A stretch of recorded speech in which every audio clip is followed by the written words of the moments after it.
आज मैं physical education के कुछ मिश्रित क्वेश्चन लेकर आया हूँ जो हर टाइप के क्वेश्चन हैं। इसमें हर जगह से, हर फील्ड, मतलब कि हर सब्जेक्ट से फिजिकल एजुकेशन की साइकोलॉजी, ट्रेनिंग, इवैल्यूएशन, मूल्यांकन और तमाम प्रकार के क्वेश्चन मिलेंगे आप लोग को सामने। और मैं अच्छे से क्वेश्चन को एक्सप्लेन करूँगा और उस पर आज कोशिश करूँगा कि हर क्वेश्चन के ऑप्शंस पे जो करेक्ट है उस पर टिक भी लगाएं। तो इसमें पहला क्वेश्चन है, question number 1, the major which represent scatter off score around median is. यानी कि कहा गया है कि वह उपाय जो माध्यिका के चारों ओर स्कोर के बिखराव का प्रतिनिधित्व करता है। तो इसमें ऑप्शन नंबर बी सही है। इसमें ऑप्शन नंबर बी सही है। तो 20 में ऑप्शन नंबर बी में क्वार्टाइल डेविएशन है। स्टैंडर्ड डेविएशन, मीन डेविएशन, ये जो मीन डेविएशन है सेंट्रल टेंडेंसी का पार्ट है। सेंट्रल टेंडेंसी में मीन, मीडियन, मोड आते हैं और स्टैंडर्ड डेविएशन एक अलग पार्ट है। स्टैंडर्ड डेविएशन होता क्या है कि किसी स्कोर से एवरेज विचलन, इसको बोलते हैं स्टैंडर्ड, मानक डेविएशन। कोई स्कोर से दूसरा स्कोर कितना बिखराव है, कितना वेरी करता है। अब क्वार्टाइल डेविएशन जो होता है किसी स्कोर का चौथावां भाग, यानी कि 100 है तो उसका चौथा भाग 25% होगा। तो इसका फार्मूला क्वार्टाइल डेविएशन का होता है Q3 minus Q1 upon Q2, यानी quartile 3 minus quartile 1 by quartile 2। तो इसमें ऑप्शन नंबर बी सही है। अब अगले क्वेश्चन आता है कि which of the following is not a test of volleyball. निम्नलिखित में से कौन सा वॉलीबॉल का टेस्ट नहीं है। तो ऑप्शन नंबर ए है Miller volley test, Russell Lange test, Brady volleyball test, French Cooper ball test. आपको बी, सी और D, option number B, C and D सब वॉलीबॉल टेस्ट हैं, लेकिन ऑप्शन नंबर ए जो है, ए है आपका बैडमिंटन टेस्ट। क्वेश्चन नंबर 3, निम्नलिखित में से कौन सा परीक्षण शारीरिक समन्वय को सबसे अच्छा उपाय है। यानी कि शटल रन ऑप्शन नंबर ए में है। तो शटल रन एजिलिटी को टेस्ट करता है, स्फूर्ति को टेस्ट करता है, और 6 मिनट रन एक कार्डियोवास्कुलर एंडोरेंस को मेजर करता है। और डिप्स जिसे बोलते हैं डिप्स एंड स्क्वाट्स, ये आपकी एजिलिटी में आता है। इसको स्क्वाट थ्रस्ट भी बोलते हैं। लेकिन ऑप्शन नंबर डी, बॉल फेंकना और पकड़ना, throwing and catching a ball, option number D इसमें सही है। Question number 4, all skin fold measure are taken from. मतलब कहा कि सभी स्किन फोल्ड माप लिए जाते हैं। स्किन मतलब चमड़ी, फोल्ड माने उसको फोल्ड करना, क्लोज करना। तो एक कैलिपर होता है, उसको बोलते हैं स्किन फोल्ड कैलिपर। वो fat percent, body fat percent का मेजर करता है, और वो किस साइड से मेजर किया जाता है, जितने भी लिए जाते हैं किस तरह से मेजर किए जाते हैं, शरीर के किस भाग से मेजर किए जाए हैं। तो इसमें ऑप्शन नंबर बी सही है, राइट साइड। अब स्किन फोल्ड कैलिपर के बारे में थोड़ा डिस्क्राइब कर दें कि यह फैट परसेंट को मापता है और शरीर में मेल के 3 पार्ट्स को मेजर करते हैं और फीमेल को शरीर में 4 पार्ट्स में मेजर करते हैं। तो क्वेश्चन नंबर 4 का ऑप्शन नंबर बी सही है। अब क्वेश्चन नंबर 5 में आते हैं। माप के स्तर को संबंधित करता है। तो क्या इसमें ऑप्शन नंबर 1, क्या संख्या का सारूप मतलब है, मापन में शामिल कठिनाइयाँ, और सी, मापने की प्रक्रिया में शामिल सीढ़ियों जैसे तरीका, संख्या में त्रुटि का निर्धारण करने के लिए विचरण का उपयोग। तो इसमें ऑप्शन नंबर सी सही है, यानी कि स्टेप बाय स्टेप स्टेयर के प्रोसेस, जैसे आप छत पे जाते हैं तो स्टेप बाय स्टेप जाते हैं, उसी प्रकार इसको मापन किया जाता है। कोई भी टेस्ट का स्टेप बाय स्टेप मेजर किया जाता है। क्वेश्चन नंबर आपका 6 आ गया। तो 6 में माप का अनुपात स्तर एकमात्र स्तर है। माप का अनुपात स्तर एकमात्र स्तर है। तो इसमें आपका क्वेश्चन नंबर 6 का डी सही है, परम शून्य। एब्सोल्यूट, यानी कि इसमें क्वेश्चन आया है रेशियो की बात का है, रेशियो स्केल, रेशियो मेजरमेंट का। तो स्केल 4 प्रकार की होती हैं, नॉमिनल, ऑर्डिनल, और ये एक होती है आपका रेशियो, एक और होती है नॉमिनल, ऑर्डिनल, इंटरवल स्केल। तो जो रेशियो स्केल होती है सबसे बेस्ट स्केल है किसी चीज़ का मेजर करने का। उस पर मल्टीप्लाई कर सकते हैं, सब्सट्रैक्ट घटा सकते हैं, एडिशन जोड़ सकते हैं, और ये हमेशा एब्सोल्यूट परम शून्य पे काम करती है। तो ऑप्शन नंबर इसमें डी सही है, ऑप्शन नंबर डी सही है। क्वेश्चन नंबर 7, एक स्किल का दिया है मेजरमेंट कि एक स्किल है जो हॉकी की स्किल है, फ्राइडल फील्ड हॉकी कौशल, यानी फ्राइडल नाम से एक स्किल है बनाई गई है। उसकी लंबाई क्या होती है, परीक्षण कौशल की लंबाई क्या होती है, जो टारगेट लेंथ बनी होती है जिसमें हम हिट करते हैं बॉल को, उसकी क्या लंबाई होती है। तो क्वेश्चन नंबर 7 का ऑप्शन नंबर बी, यानी 2 यार्ड्स, यानी 2 गज। अब यार्ड की बात कर दें तो 1 यार्ड में 90 सेंटीमीटर होता है, यानी कि 2 यार्ड में 180 सेंटीमीटर। क्वेश्चन नंबर 8, बैरो सामान्य क्षमता परीक्षण के जिगजैग रन के लिए आवश्यक है। जिगजैग रन जानते ही हैं, इसे हमारे एजिलिटी का मेजर किया जाता है, समन्वय का मेजर किया जाता है। तो बैरो जनरल एबिलिटी एक बैरो नाम का टेस्ट है, वो सामान्य क्षमता को मेजर करता है, और उसकी जिगजैग रन की जो एक्वायर एरिया है, ज़रूरत एरिया है, कितनी होनी चाहिए। तो इसमें ऑप्शन नंबर 8 का बी सही है, यानी 10x10 फीट। अब क्वेश्चन नंबर 9 की बात करते हैं। French short service test, French short service test किस में यूज की जाती है, तो टेबल टेनिस में। टेबल टेनिस में नहीं यूज की जाती है। ऑप्शन नंबर बी, बैडमिंटन में यूज की जाती है। टेनिस का हैविटेक है, डायर है, और वॉलीबॉल का ब्रैडी है, रसल लैंज टेस्ट है। इस तरह से इनका टेस्ट आता है। अब question number 10, McPherson test associated with. यहाँ पे मैकपियर्सन नहीं है, मोट करके लग गया है आगे, तो चेंज हो जाएगा ये। क्वेश्चन नंबर 10 है, बैडमिंटन से रिलेटेड है, फुटबॉल से रिलेटेड है, बास्केटबॉल से रिलेटेड है, table tennis. Option number D सही है, यानी कि इसमें टेबल टेनिस से रिलेटेड है। बैडमिंटन का एक फ्रेंच शॉर्ट सर्विस है, लोखार्ट है, और फुटबॉल का सुकर टेस्ट है, जैसे बास्केटबॉल जॉनसन है। क्वेश्चन नंबर 11, भारत में सूक्ष्म शिक्षण पर पहली पुस्तक निम्नलिखित में से किस लेखक के द्वारा लिखी गई थी। तो क्वेश्चन नंबर 11 का सी सही है, 11 का सी सही है। क्वेश्चन नंबर 12, निम्नलिखित में से कौन सा चार्ट दृश्य सहायता तथ्यों और विचारों के दाएं से बाएं की तरफ व्यवस्थित करने हेतु नहीं है।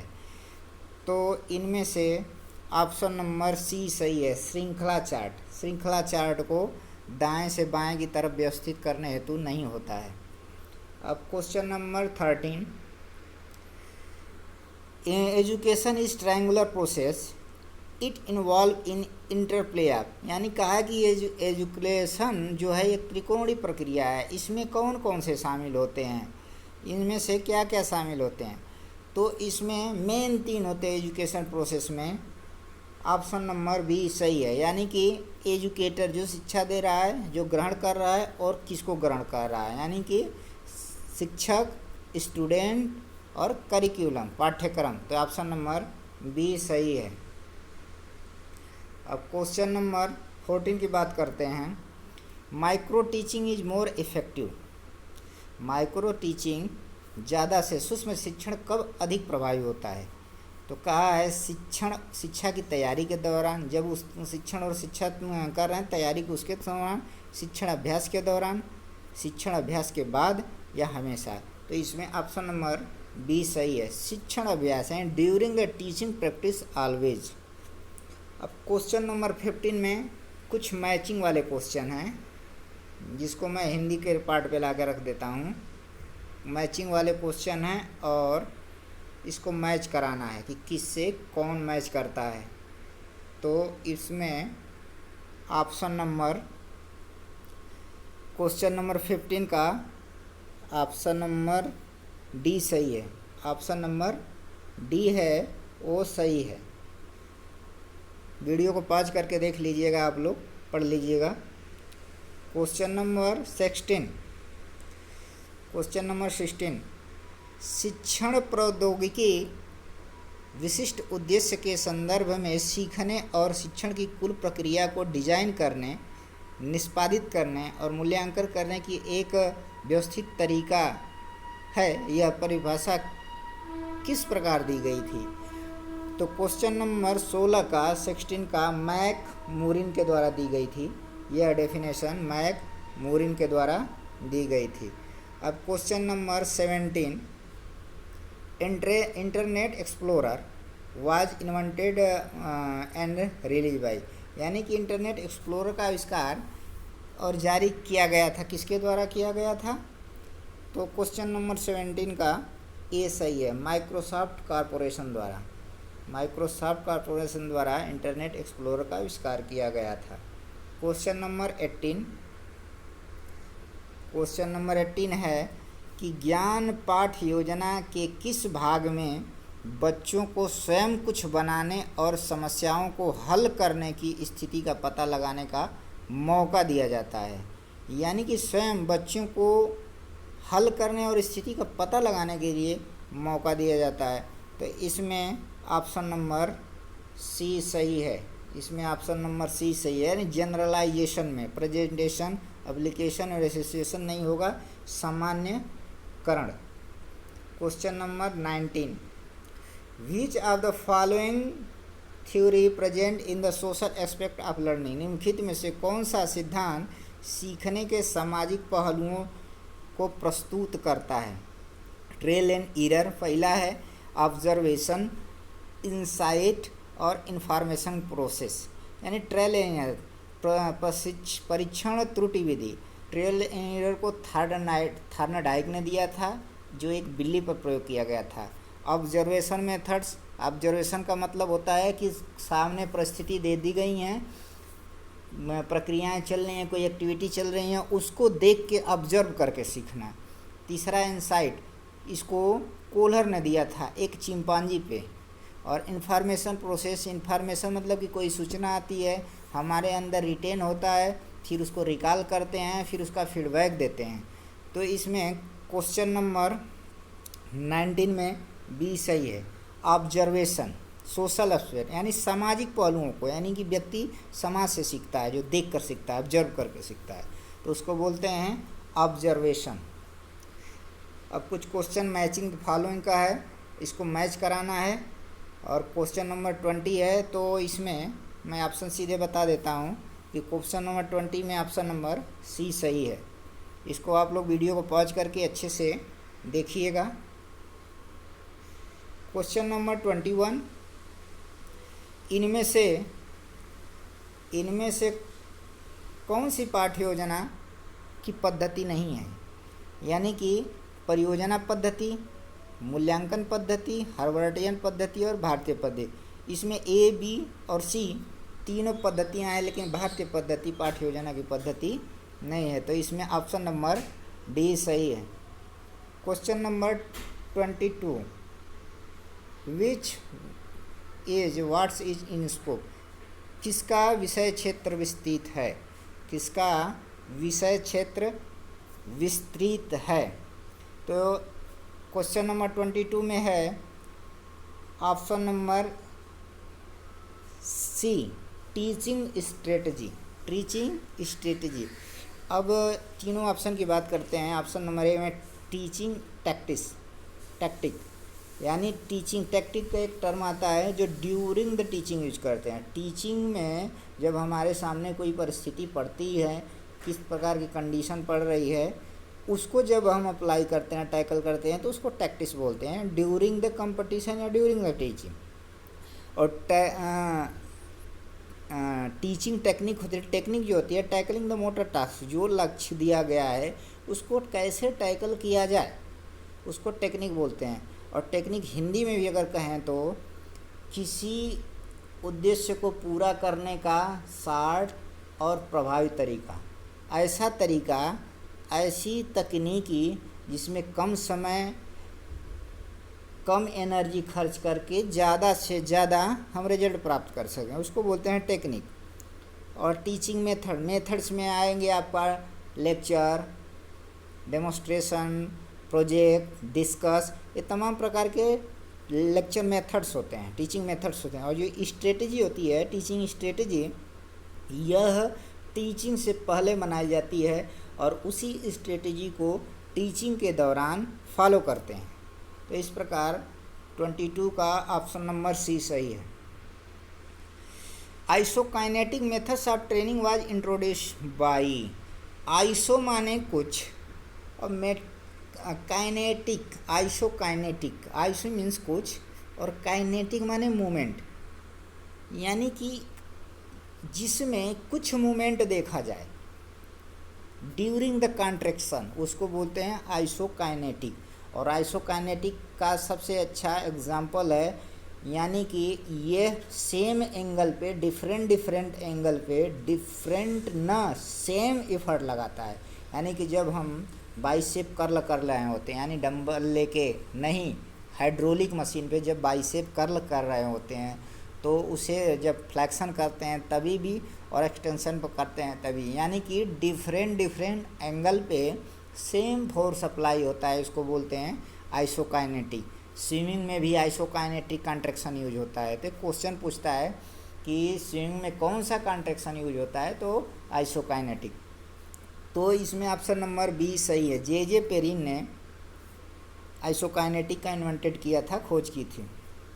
और अरिस्टोटल की बात कर देते हैं तो अरिस्टोटल ने काइंसोलॉजी के फादर हैं और यह प्लेटो के शिष्य हैं। हिप्पोक्रेटस ने बॉडी टाइप को डिवाइड किया था और जीडी सोधी महोदय ने, जो इंडिया में 1951 में एशियन गेम हुआ था, उसके इन्वेंटेड हैं ये। तो क्वेश्चन नंबर 24 कुछ मैचिंग का क्वेश्चन है और इसको मैचिंग कराना है। तो 24 ऑप्शन नंबर, क्वेश्चन नंबर 24 में ऑप्शन नंबर बी सही है, ऑप्शन नंबर बी सही है। क्वेश्चन नंबर 25, यानी कि निम्नलिखित में से किसे एथलीट के मनोवैज्ञानिक परीक्षण का एक प्रमुख आयाम नहीं माना जाता। यानी कि जो 4 ऑप्शन दिया गया है, किसी एथलीट का साइकोलॉजिकल ट्रेनिंग के बारे में नहीं बताया गया है।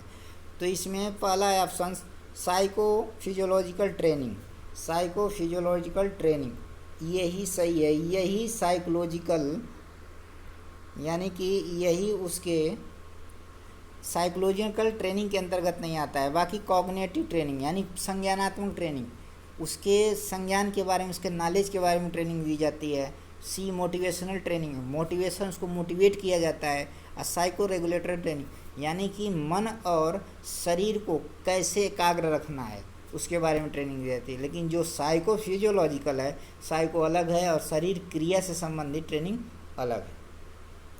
क्वेश्चन नंबर 26, किसी भी वजन प्रशिक्षण में यानी वेट ट्रेनिंग कार्यक्रम की तीव्रता सीधे एक व्यक्ति से संबंधित है।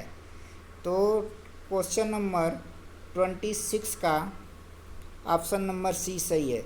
यानी कि मनोवैज्ञानिक श्रृंगार नहीं है, दर्द सहन करने की क्षमता नहीं है, तो इसमें ऑप्शन नंबर सी विशिष्ट स्वास्थ्य और प्रदर्शन का लक्ष्य का पीछा करना, ये ऑप्शन नंबर सी सही है।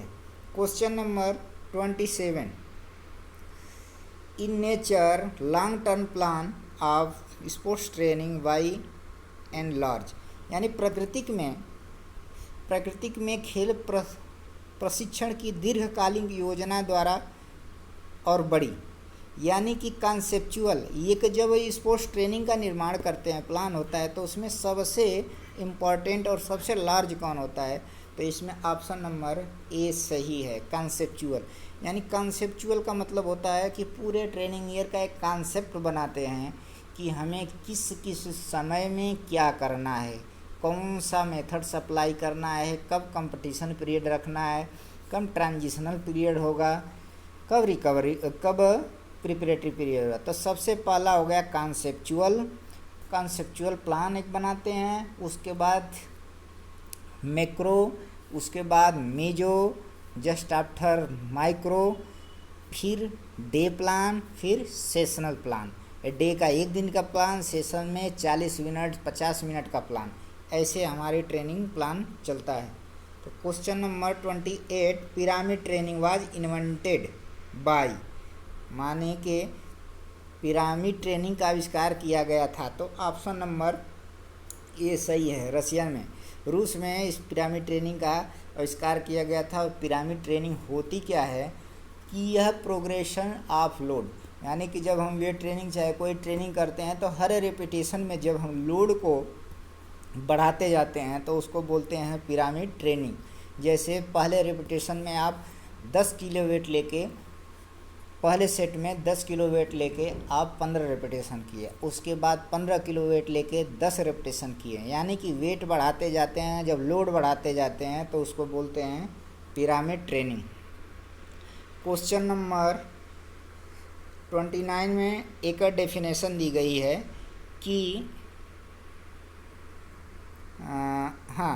सिद्धांत दिया गया कि किसी भी खेल में एक प्रतियोगी एथलीट को किसी विशेष खेल के प्रमुख घटकों में विशेषज्ञता से पहले सभी फिटनेस घटकों सहित एक ध्वनि सामान्य फिटनेस विकसित करनी चाहिए। सिद्धांत किसका उल्लेख है, तो यह प्रिंसिपल ऑफ ट्रेनिंग का सिद्धांत है।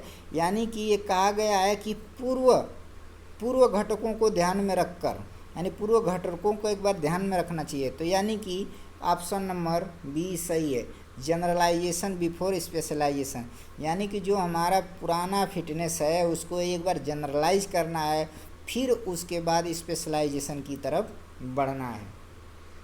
तो क्वेश्चन नंबर 30, इसमें आया टारगेट हार्ट रेट की बात किया है। टारगेट हार्ट रेट का क्वेश्चन नंबर 13 में बात किया कि एक एथलीट जिसकी अधिकतम व्यायाम हृदय गति 199 बीट प्रति मिनट है और आराम के दौरान 59 बीपीएम है एवं 85% VO2 है, यानी वॉल्यूम ऑफ ऑक्सीजन, तो इसकी हृदय गति का लक्ष्य होगा।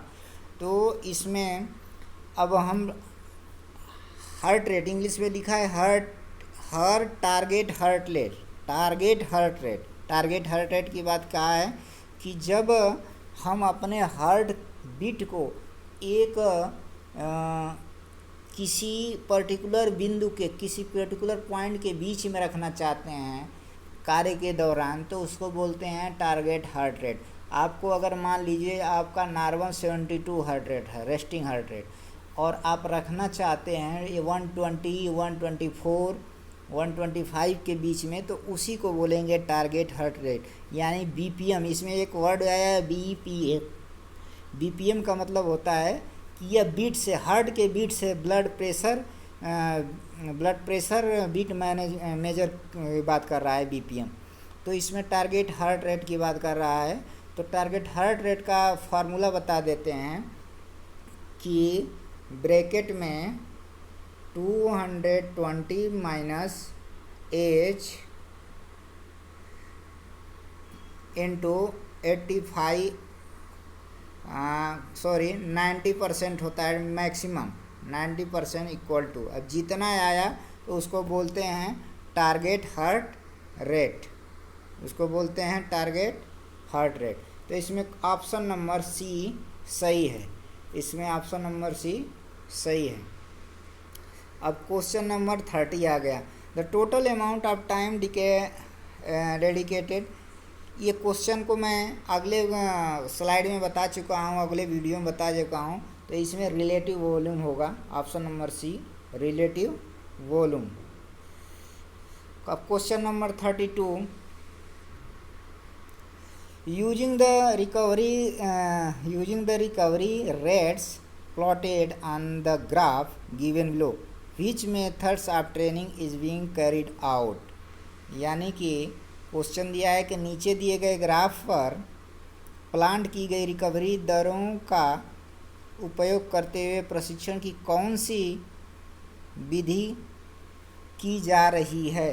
तो ऑप्शन नंबर 33 का है आपको D, fast continuous method. Option number 33 का डी, तेजी से निरंतर प्रशिक्षण। अब क्वेश्चन नंबर ये क्वेश्चन नंबर 32 का है, 32 का सी होगा, 32 का सी फर्ट लेग ट्रेनिंग। क्वेश्चन नंबर 32 का सी है फर्ट लेग ट्रेनिंग। अब क्वेश्चन नंबर 33, 6 प्राचीन ओलंपिक में भाग लेने का रिकॉर्ड रखने वाले माइलो एक थे, क्या थे, ग्लैडिटोरियल थे, बॉक्सर थे, या धावक थे, या रेसलर थे। तो इसमें 33 का ऑप्शन नंबर डी सही है। एक पहलवान था जिन्होंने लगातार 6 ओलंपिक में भाग लिया था। क्वेश्चन नंबर 34 क्वेश्चन नंबर है, the two major factor responsible for the origin of recreation movement in the USA. यानी कि कहा है कि संयुक्त राज्य अमेरिका में मनोरंजन आंदोलन की उत्पत्ति के लिए जिसमें 2 प्रमुख कारक थे। तो इसमें ऑप्शन नंबर 34 का सी सही है, इंडस्ट्रियल एंड अर्बनाइजेशन, औद्योगिकरण और शहरीकरण। इसी के कारण अमेरिका में रिक्रेशनल मूवमेंट का ओरिजिन हुआ था।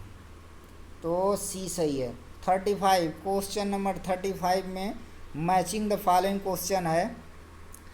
तो इसमें आप लोग वीडियो को आराम से पॉज करके और क्वेश्चन को पढ़िएगा, उसके बाद ऑप्शन टिक करने की कोशिश करिएगा।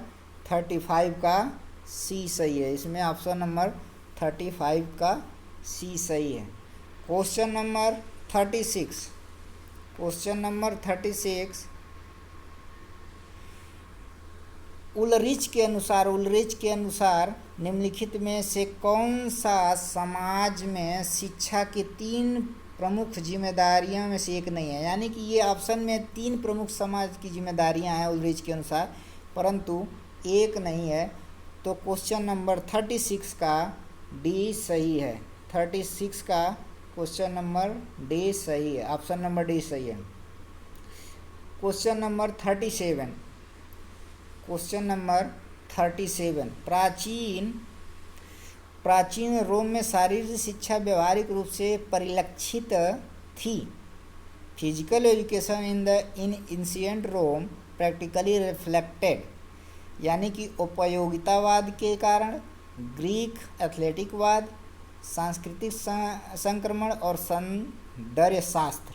तो ऑप्शन नंबर 37 का ए सही है, यानी प्राचीन रोम में शारीरिक शिक्षा व्यवहारिक रूप से परिलक्षित उपयोगितावाद के कारण थी। अब क्वेश्चन नंबर 38 इसमें दिया है कि LNCP was renamed as LNCP, यानी LNCP का नाम बदलकर LNCP कब किया गया। तो आप सबको मालूम होगा 38 का ऑप्शन नंबर 38 का सी सही है। और 95 जो है क्वेश्चन नंबर डी है 38 का 95, उसको LNUCP को डीम्ड यूनिवर्सिटी का नाम दिया गया था और इसका निर्माण जो हुआ था 1957 में। इसके पहले जो प्रिंसिपल थे PM जोसेफ थे, PM जोसेफ थे। क्वेश्चन नंबर 39 एक परिभाषा डेफिनेशन है कि शिक्षा वह प्रक्रिया है जिसमें और जिसके द्वारा युवा के ज्ञान, चरित्र, व्यवहार को आकार और ढाला जाता है, द्वारा दिया गया था। किसके द्वारा दिया गया था? तो 39 का प्रोफेसर ड्रेवर के अनुसार यह डेफिनेशन दी गई है। अब क्वेश्चन नंबर 40 में एक डेफिनेशन है, किसने परिभाषित किया शारीरिक शिक्षा मोटर गतिविधियों और संबंधित अनुभवों के माध्यम से शिक्षा का एक तरीका और इसका विषय मुख्य रूप से व्यवहार करने का तरीका है। यानी कि 40 क्वेश्चन नंबर 40 का डी सही है, विलियम एन किलपैट्रिक के द्वारा। तो इस प्रकार मैं आज 40 क्वेश्चन को कवर किया हूँ और क्वेश्चन कुछ मैचिंग द फॉलोइंग वाले हैं, उसको आप लोग पॉज करके अच्छे से क्वेश्चन को रीड करिएगा। जो क्वेश्चन में नया मैंने कुछ बताने की कोशिश किया हूँ उस क्वेश्चन को आप लोग नोट करने की कोशिश करिए, नोट करिए और एक नोट्स बनाते जाइए। क्वेश्चन बहुत इम्पॉर्टेंट है आपके एग्ज़ाम के लिए। तो इस प्रकार आप लोग इस क्वेश्चन को आप लोग तैयार करने की कोशिश